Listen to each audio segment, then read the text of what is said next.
مساء الخير يا حياة. مساء النور يا دكتور، اهلا بحضرتك. حقيقة الزميلة حياة الدرديري كانت مسار شائعات ومسار حوار للرأي العام في مصر امبارح والنهارده بأنها تجلس أو ترقد في إحدى المستشفيات تعاني من طعنة في جانبها الأيسر بآلة حادة.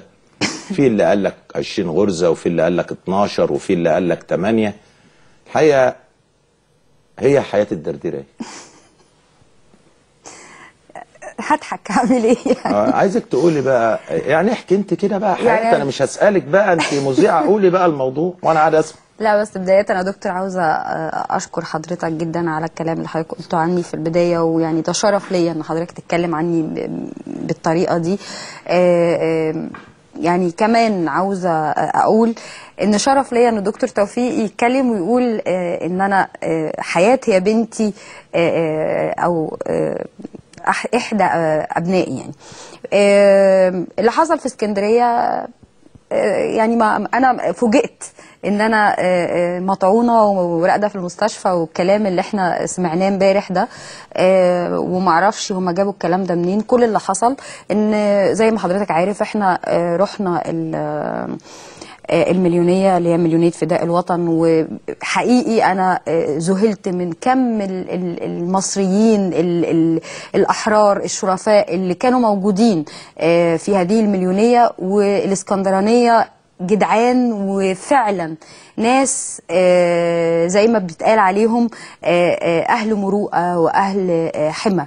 قد إيه كنت مبسوطة بكمية الناس اللي كانت موجودة في المليونية. ودخلنا المليونية في تأمين من أهالي اسكندرية. يعني الدكتور توفيق دخل المليونية بتأمين من أهالي اسكندرية، وأنا كمان من أهالي بحري تحديدا. من أهالي بحري في الأنفوشي.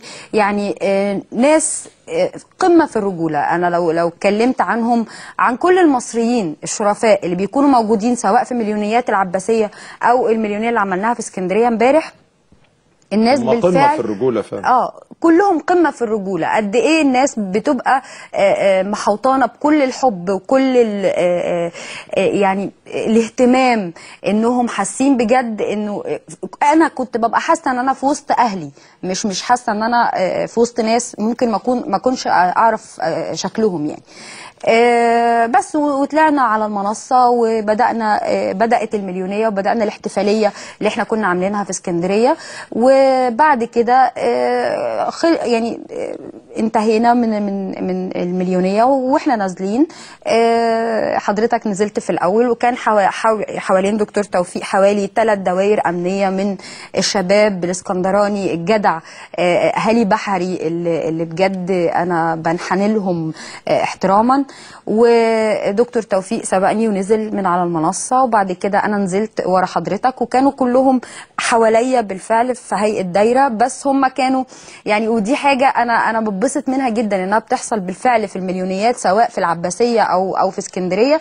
الناس يعني عاملة حساب إن أنا واحدة ست، فهم بيبقوا محوطيني بالدايرة، يعني ما فيش أي التصاق ما بيقربوش مني، فبيبقوا محوطيني الناس كلها، مشبكين ايديهم في بعض بالظبط. وانا نازله، فواحد من ضمن الناس، هو المفروض ان هو من ضمن الناس اللي كانت من ضمن الناس اللي عاملين هو عامل ان هو بيحرسني، واقف من ضمن الناس.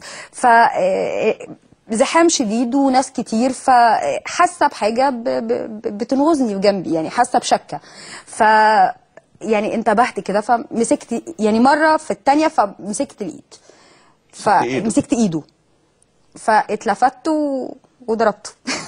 يعني ده كان رد فعل طبيعي لحد يعني حاسه ان في ايده آلة حاده هيحاول ان هو يضربني بيها. فمسكت ايده ورحت ضرباه. فمجرد ما الناس اللي حواليا بداوا شافوا الوضع ده، وان انا بدات اتحرك واضربه او مدي ايدي عليه، يعني مسكوه. طبعا شافوا الآلة الحادة في ايده بقى طبعا. كانت معاه.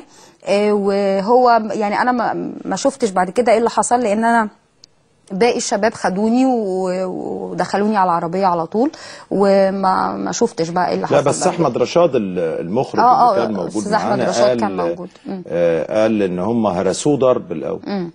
يعني ده شيء متوقع، يعني واحد مندس في وسط ناس، الناس دي جايه عشان تحمي البلد، ناس واقفه ورا البلد، ناس كلها. اللي انا شفته يا دكتور امبارح في اسكندريه ما يتخيرش عن اللي كنت بشوفه في العباسيه في كل مليونيه. والنهارده في العباسيه كان نفس ما هو للاسف انا النهارده ما قدرتش اجي العباسيه، لانه يعني كلمت الدكتور الصبح فقال لي ما فيش منصه، لان انا جيت متاخر وما كانش في اي وتامينك بيبقى صعب على الارض شويه كمان. يعني امبارح ربنا عداه على خير، النهارده وجودك بين الناس على الارض بيبقى فيه خطر. احنا بقى قلنا اذا كان ربنا يعني سطر امبارح، جايز النهارده يحصل حاجه. يعني وخاصه ان النهارده كان فيه اشاعات كتير برضو، بالفعل وكلها اشاعات كاذبه، وكان الهدف منها عدم انجاح مليونيه العباسيه اليوم، التي تحتفل بانتصار ثورة 25 من يناير وتعلن فدائها للوطن أيضا.